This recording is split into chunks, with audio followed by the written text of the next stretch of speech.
It's the beginning of the month, so you know what that means. New comic book day. I got these from What Comic Shop in Germany. Really great comic book web shop in Europe. Absolutely phenomenal service. Really liked the order system here. So yeah, let's just go to the comic table, shall we? Look at that stack, boys! Oh my god, look at this. What a great stack. Look at all these books. Okay, you can see that's a lot of pages to read through. Very exciting about this. First off, let me just grab this real quick and put them over here. First off, the freebie. Very interesting. I think it looks very fun. It's like 2024 in comics, so 2024. So I'm very curious about this. What I see is like a lot of personal stories here. It's like I feel like it's gonna be very fun to read through this. You can see like the big books here. Oh, Fall of X Omnibus. I might actually need to get that because of a book we ordered today. Actually, look, and we have this very nice looking Raphael art from Marco H. Schneider. I would personally say this is not Raphael, Leonardo more, and then in the early 80s artists with the red bandanas. It's still very interesting. Very cool actually. I didn't really have that. I ordered from Waltz earlier, like before, so I'm definitely known by I definitely do know what they are, but very interesting stuff.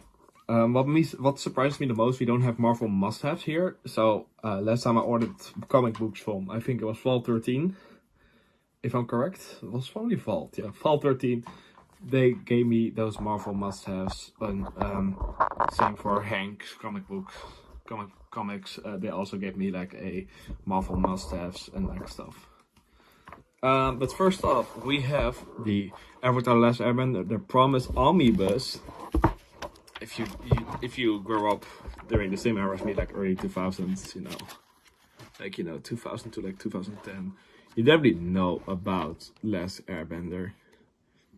So yeah, I'm very interested to reading this because this franchise is very good and I love it's getting more stories into the comics. So that's very interesting. Of course, I already own some Last Airbender books. Oh, look at that! Look at that sketches. Oh, look at that! Look at Katara. I love this hairstyle for her. Got Sokka here. I really do like how this looks. It's definitely not a Marvel omnibus because Marvel omnibuses are like fucking incredibly big.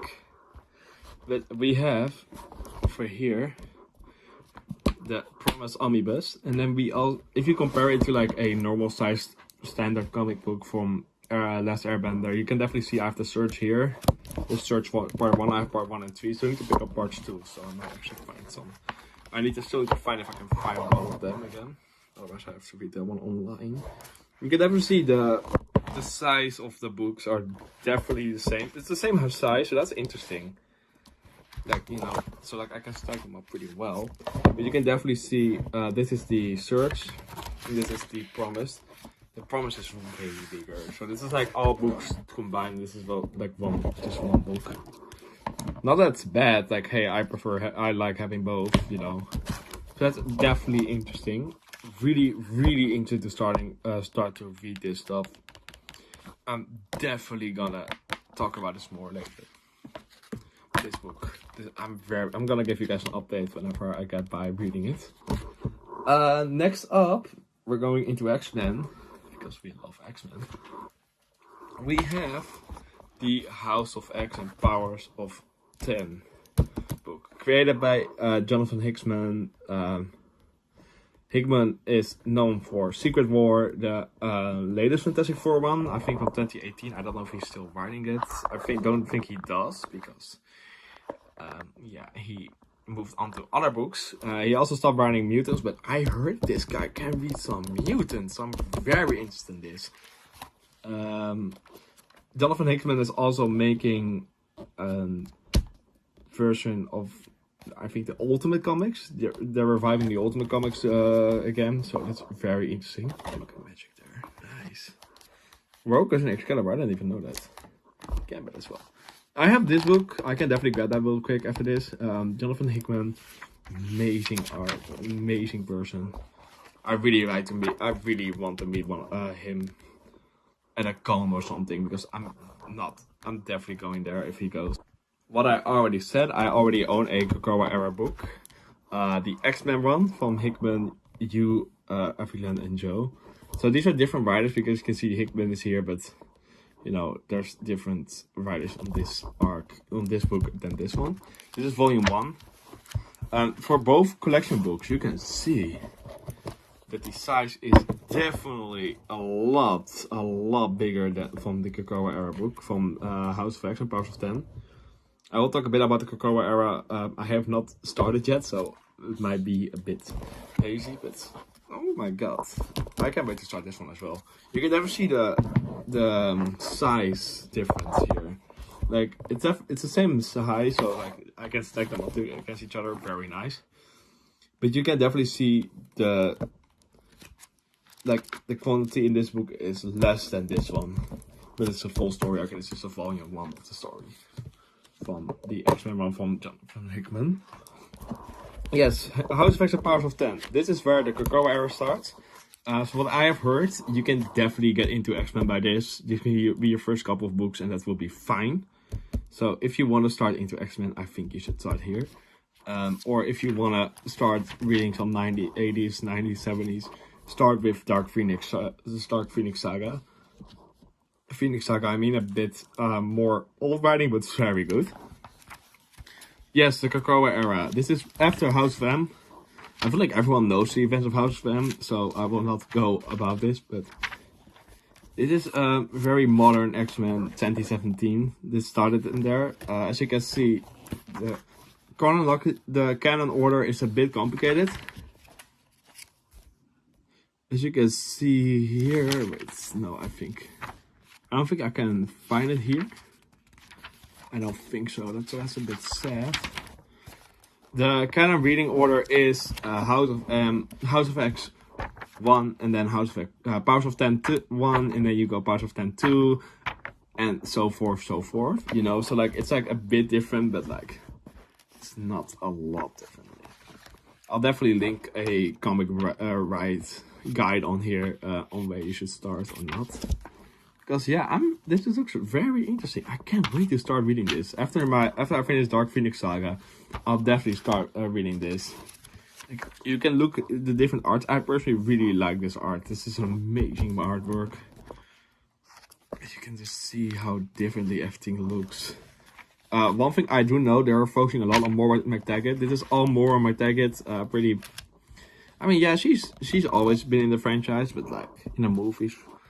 For sure, so like you may know her. She's not that big into X-Men, if I'm correct, in the comics, but it also does mean you get a lot of her right now about her mutant powers. I didn't even know she was a mutant before. So yeah, you can see everything here. It looks very dope. Like, look at this concept art. God damn. Like, ooh, what do I see here? That's my girl Rogue right there. And Mommy Frost, oh my god. Yeah, I'm definitely very interested in. But oh, they have even the figures. Oh, that's girl. That's so dope. I didn't even know they made those. Do we see Rogue? Yes. Oh, I miss out on this Rogue. Oh my god, I wish. Oh, I don't think these are real action figures. These are just artworks. You get some artwork here. Very interesting. I will definitely start reading this. Maybe after Days of Future Past, because I still need to get to that one. As you can look, see the difference. I already have a collection book. This is the Marvel. I think it is no legendary. This is a collection edition about this is Days of Future Past. I have the Dark Phoenix Saga here as well. Great one. It's in my backpack, so like, you know. You can definitely see the size of difference here. It's like, oh, this one is a lot more stacked with a lot more pages, so very cool. I really like that. This one should be here on this stack. If you look at it, like, yes, comparison to like another collection book I have, this is the Teenage Mutant Ninja Turtles Ultimate Collection 1 from the Peter Laird and Eastman run, Kevin Eastman and Laird run. published by IDW. You can definitely see the size difference here. Like, yeah, this is probably kind of the same vibe of like omnibus, but a bit less. It doesn't actually. It kind of has not the same amount, but you can definitely see this. It's still a stack book. Great book, by the way. And now, if we go into the last book, this is New X-Men. New X-Men was produced in the early 2000s. Very, very important one. By the way, now that I think about it, I was talking about the 70s one. This is the Claremont era. Really great start for X-Men. I started here. Great start. I definitely do not. I definitely should recommend that one to you. New X-Men is made in the early 2000s. This is the E4 Extinction arc. So this is going to be the modern epic collection. This is a book from last year, so it's definitely really interesting. You have Ghost Spider here, Spider-Man, New Avengers, New X-Men, E4 Extinction. As you can see there. Astonishing X-Men is also really good, I heard. So if you want to read this, definitely go for it. Cassandra Nova from the Deadpool and Wolverine made this also debuted here. So if you know her from the comics, from the movie, you want to see more of him, definitely do. The Step for Cuckoos are also here debuted in this arc. So definitely go read this if you want to. It's definitely very interesting. Like, this is made by Grant Morrison. Morrison did a lot for the X-Men franchise. I feel like this is where the X-Men really got their footing in a modern book. So the New X-Men is just very important. So I can't wait to start reading this. X-Men 97 was also based on this book a bit. Rumors are we're gonna get the new X-Men books. New X-Men suits in the season 2, so very interesting. What I from now on also gonna do right now with new comic book days are gonna be the new shelf update. I have a shelf above my desk with comic books, and every time I'm gonna buy new comic books, or I'm gonna do like a little shelf update, give some updates on what books I really like and about the books I've ordered. So every month we're gonna have like a little catch up with each other and talk about the shelf and like all the comic books. So I'm very much excited to that. So let's get started, right? And here it is, the almighty comic book shelf. We got Avatar over here with my new omnibus. The other ones, the Search 1 and 2, are behind here. We got the almighty Teenage Mutant Ninja Turtles comics. Definitely very interesting. I really like this. God, what a great book is this. I got some last Ronin last year. I picked this up a while ago, 4 to 5 years ago, I think. Comic Book Day version of Nightwatcher issue and also IDW. And then we got Batman vs. Ninja Turtles part 1 and 2. If you ask Panda, where is your last Ronin book right now? Because I'm reading it, and every month I'm gonna try to read a book. I have it standing on here right now on my shelf, near my PC and on my Wii U. Such a great one is this. I love this one so much. We got Fantastic Four. That new trailer really did shake up. Definitely sparked some interest in me for the new FF arcs. We got, of course, this one, Fantastic Four, some free comic book issue, and then classic X-Men FF from 80s and 70s. Sadly, they are all. There we go. Let me just take them up again. They are sadly all Dutch. So yeah, sorry for that. I have to put this lock here because otherwise the books will fall off because of the stupid paperback issues there. I need to get some comic book shelves from those, but those will come probably later. Look, that's a problem right there. You know what I mean? Next up is Spider-Gwen. So this is gonna be our monthly updates. Spider-Gwen I've stored here right now. This is some newer one, I think. Pretty old. Picked up 2 years ago. And then the classic era. And I have some Shadow clones over there. Have not read it yet. I just was very interested and I picked them up to read that. We got classic era X-Men here. We got new X-Men over here. Then we got my Days Future Past. And then we start really into the paperbacks. So, you know, I got my X-Men Rise of Phoenix. A re-release I have here. First X-Men issue, some comic book issues as well. And look at that, look at that. You know, this is a really great place to store it. These are some Dutch X-Men, sadly. I have read through a lot of them. Still a bit mixed on it. I mean, I like having them. Those were my first X-Men comics to read through. So, like, you know, I definitely hold them up really high.